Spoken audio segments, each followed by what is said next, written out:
Hey, personally, I do not like the default curve modifier in Blender at all. It's unpredictable, moves the mesh to weird places, won't allow you to use regular objects as a curve, and in more advanced setups, it's just bad overall. So I decided to make a better one. Actually, I've already used this method in my previous tutorial. Feel free to check it out, but I wanted to explain it more deeply in this one. Okay, so let's use our brains to try to understand what's going on here. So our mesh is made with points. We will capture their position and modify it to get the result.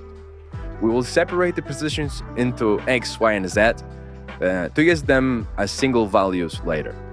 In geometry nodes, there's a node called sample curve node.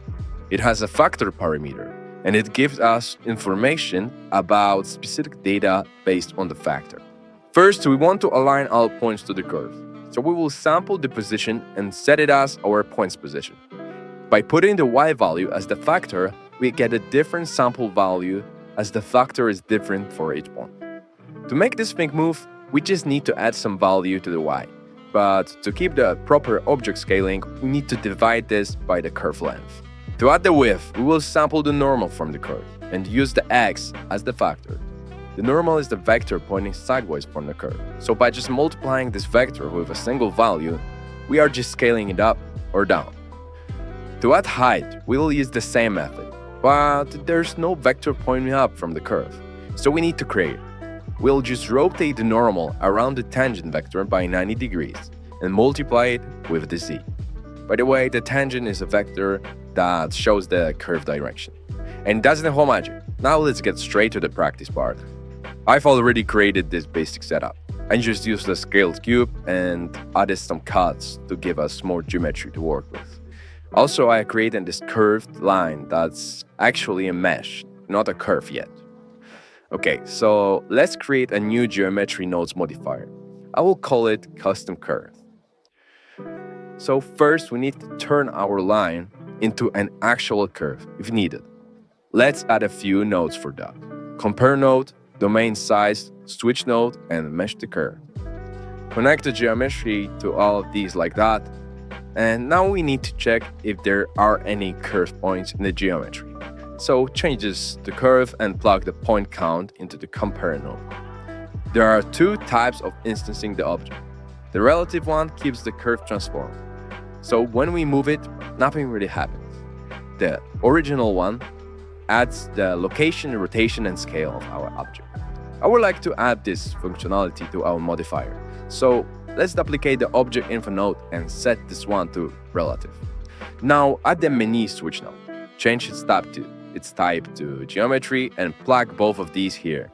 Now let's group that so we have everything clean and organized. I made a small mistake here. We need to change this operation to equal, so the mesh is converted to the curve properly. If there's no any curve points, we turn the mesh into curve. I think that makes perfect sense, right? Now let's do exactly what I showed you in theory. So capture the position and separate it into X, Y, and Z. Now add the set position node and sample curve node. Plug this into the curve socket and add two vector math nodes. Plug the position to this one to align the points to the curve, and the normal to the vector scale. We will scale the normal by the x of each point.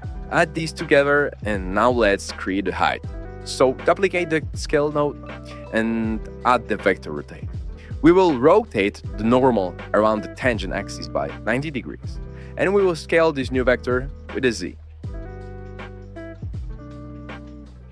Now it's time to make this thing move. So add one math node and take the curve length here. Add the move value to the y, divide everything by the length, and plug it into the factor, and the result of our vector operation to the position socket.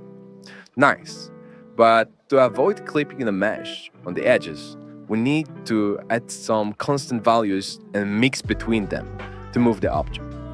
To do that, we'll use the attribute statistic node. We'll get the range between the minimum and maximum y value. This will give us the length of our object. So just plug the range into one socket, and for the second one, we will subtract this range from the length of the curve. Now we can mix between these easily using a slider. Okay, please give me a couple of seconds to organize this mess.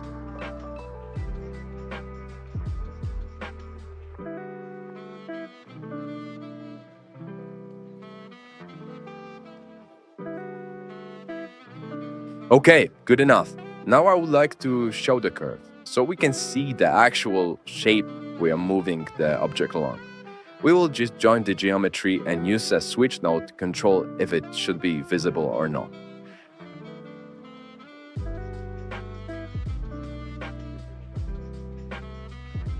Now let's add the missing parameters so we can change everything in the Modifier tab.